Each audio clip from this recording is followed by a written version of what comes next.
Everything in the universe is geometric, whether it's people, trees, cats, planets, solar systems, stars, you name it. Anything in the universe can be measured on a geometric scale. Having said that, it's important to note that creation is also geometric. What we're going to be looking at today is the pattern of creation. Essentially, what this means is that everything in the universe comes out of this single pattern. I'm not making this up. This single image will change everything. When I mentioned in Lesson 5 that the ancient Egyptians and even more ancient civilizations knew about a deeper, basic understanding of the universe, this is the flower of life. And it is also the creation pattern of everything in existence. Even non-tangible things, emotions, thoughts, music in its entire spectrum, everything comes from this image.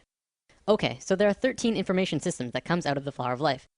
Today, I'm going to show you how physical reality can manifest itself, which is just one of the 13 systems. In future lessons, we will look at more. It's also important to note that at first it may not make sense. I ask that you do not choose immediately to shut this out, and just watch with an open mind, and try and see this in a new way. Also, I want to tell you that by learning about sacred geometry simply by observing, you are absorbing only a very minuscule amount of information. If you really want to learn more, you must begin to draw it yourself. I kid you not, when you do this, you begin to see things in a new way. You begin to understand why things are done in the way that they are done. Promise.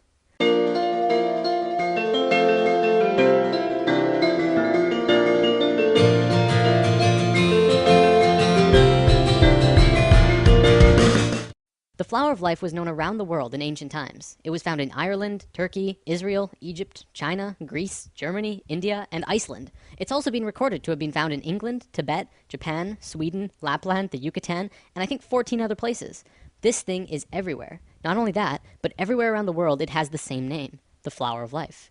Now, to understand the flower of life, first we have to talk about how it's formed. This could get incredibly complex, so I'll try and keep it simple. Imagine consciousness, or spirit, floating in a void, which means it's nothingness, and then spirit. No physical body or mind, just spirit, and that's it. Then blackness, essentially nothing, all around the spirit, for infinite. Spirit decides to do something, so it expands its consciousness all around itself as far as it can go without moving. It creates a sphere around itself. This is the first circle in the flower of life. Then, spirit has an awareness of what's around itself in 360 degrees. It moves to the very edge of the sphere anywhere, and repeats what it did the first time.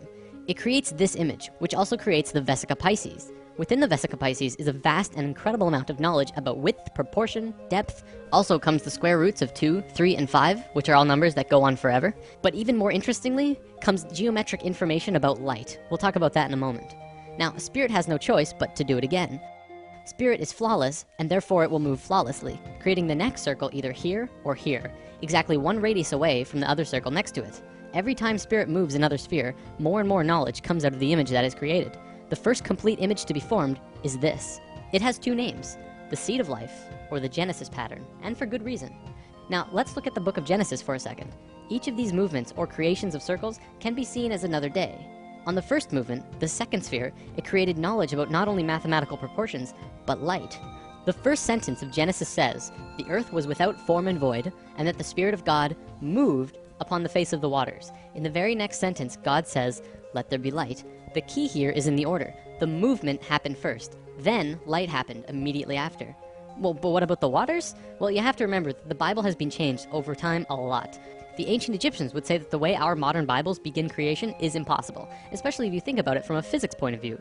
Imagine a dark, infinite space that goes on forever and ever in all directions. You're just floating there with nothing. You can't really fall, but where would you fall to? From a purely physics or mathematical point of view, motion itself, or kinetic energy, is absolutely impossible in a void. You can't even rotate, because motion cannot become real unless there is one other object in the space around you. So the ancient Egyptians would say that before God moved upon the face of the waters, it would first have to create something to move relative to. So, Genesis pattern, after 3 spheres, you get the Holy Trinity. Another interesting one, it says in many Bibles of the world, not just the Christian Bible, that on the 4th day of Genesis, exactly 1/2 of creation was completed. Starting from the first motion, exactly 1/2 of the circles were formed on the 4th day. 5th day of Genesis, 6th circle, more information, and then on the 6th day, a geometric miracle takes place. The last circle forms a complete 6-petaled flower. This is what many earlier Bibles meant when they said, "In the beginning there were 6." Our Bible even said creation was formed in 6 days, and this fits exactly. This is the pattern of Genesis, and so it's called the Genesis pattern. It's also the beginning of the creation of the universe that we live in. These original movements of spirit are really important, but now let's look at something even cooler. Another image that comes out of this pattern is this. It's called the Tree of Life. Many may recognize this as the Jewish or Hebrew Kabbalah, but the Kabbalah did not originate this image, and there is proof. The Tree of Life does not belong to any culture, not even the Egyptians, who carved the Tree of Life on 2 sets of 3 pillars at Karnak Temple, Luxor, over 5,000 years ago. It's outside any race or religion, as with all of these images. There are patterns that are intimately connected with nature. You'll also notice that every circle on the Tree of Life is either the length or width of the Vesica Pisces. The second image beyond Genesis in the Flower of Life is the Egg of Life. This is formed during the second vortex motion. Upon its completion, it creates an image like this, a 3-dimensional shape that you can hold in your hand. If you were to connect their centers, you would see a cube. So what? Who cares? Well, the ancient Egyptians did, because they were concerned with creation, life, and death. They called this cluster of spheres the Egg of Life. You probably won't believe me just yet, but this shape is the morphogenic structure that created your body. Your entire physical existence is dependent on the Egg of Life structure, and everything about you was created from that form. Everything from your eye color to how long your fingers are. This is a whole lesson on its own, so let's move on for now. All around the world, the Flower of Life was always made the exact same way. See, this pattern can clearly go on forever. However, they always stopped after 19 circles. Why? Well, because they didn't want you to see what I'm about to show you. Back then, this image and knowledge was so sacred that they couldn't allow it to become common knowledge. It was appropriate at that time. However, now we either use the information or fall further into darkness. In biology, all cells have a zona pellucida around the edge. These circles around the Flower of Life are the zona pellucida of the Flower of Life. You must remove these, then complete the spheres that were cut off by the zona pellucida. With one more step, you will have the secret. Finish the drawing, add the final missing circles, giving you this. This image is the Fruit of Life. This pattern of 13 circles is one of the holiest, most sacred forms in existence. It's called the fruit because it is the result, the fruit, from which the fabric of the details of the reality were created. Remember when we talked about male and female energy, lesson 4? As you can see, this image is female. It has no straight lines. However, when you combine male lines with these female circles, something amazing happens. What you do is draw a straight line from the very center of every single circle to every other circle in this image. When you do this, you get an image which is known throughout the universe, everywhere, as Metatron's cube. It is one of the most important informational systems in the universe, one of the basic creation patterns in existence. So what is Metatron's cube?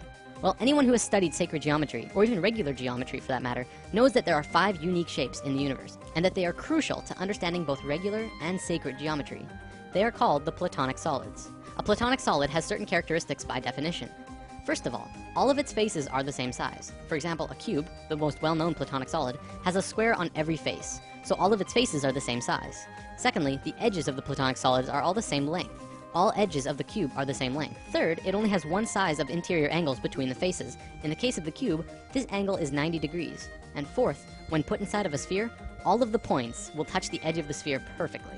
With that definition, there are only 4 shapes besides the cube that fit that description. So what are they? Well, we have the dodecahedron, the tetrahedron, the octahedron, the isosahedron, and the hexahedron. All of these shapes are found within Metatron's cube. This knowledge is also where original alchemy came from. The ancient alchemists and great souls like Pythagoras, father of Greece, considered each shape to have an elemental aspect to them. The tetrahedron was considered fire, the cube was earth, the octahedron was air, the isosahedron was water, and the dodecahedron was ether. Ether, also known as prana, and tachyon energy are all the same thing. They extend anywhere and are accessible at any point in space, time, and dimension. This is the great secret of zero-point technology. The sphere is voidness. These 6 elements are the building blocks of the universe, and they create the qualities of the universe. To summarize, this is the first informational system that comes out of the Fruit of Life through Metatron's cube. In alchemy, they rarely discussed ether. I've read that in the Pythagorean school, if you even uttered the word dodecahedron outside of the school, they would kill you on the spot. That's how sacred this shape was. 200 years later, when Plato was alive, he would discuss it, but only very carefully. This is because the dodecahedron is near the outer edge in your energy field, and is the highest form of consciousness. There's quite a bit more here, but I don't think I can go much further on it right now. Anyways, recognize this? The periodic table of elements? Every single element on this table has a geometric relation to one of these 5 shapes. Modern scholars ridiculed this idea until the 1980s, when Professor Robert Moon at the University of Chicago demonstrated that the entire periodic table of elements, literally everything in the physical world, is based on these same 5 forms. In fact, throughout modern physics, chemistry, and biology, the sacred geometric patterns of creation are being rediscovered. Another example is the Egg of Life that I showed you earlier. Hopefully that will help you to understand just how incredible and important of a discovery this truly is. Everything that modern science knows about the elements and reality are tied together through the Platonic solids, which come out of Metatron's cube, which is formed out of the Fruit of Life, which comes from the Flower of Life, which is made by spirit. Damn. Whether you're convinced yet or not, this is the missing piece of the puzzle. It all comes down to spirit. Don't forget, this is just one of 13 informational systems that created the universe. If you want to study this on depth in your own, the best resource I'm aware of is the book The Ancient Secret of the Flower of Life. Alright, I'm gonna wrap up with something I think you'll enjoy. Do you believe in aliens? Even after lesson 5, I realize many of you might be skeptical. Would you believe me if I flat out told you that aliens have been coming to Earth and helping us for a very long time now? No? How about now? This is the flower of life in a crop circle. Remember, the flower of life is not only tied to everything in the universe, but consciousness, spirit, as well. Here's another one, and another one. Here's the Vesica Pisces in a crop circle. See, by creating these crop circles, aliens have been actually affecting and helping the consciousness of the planet. Do not fear aliens. They're here to help.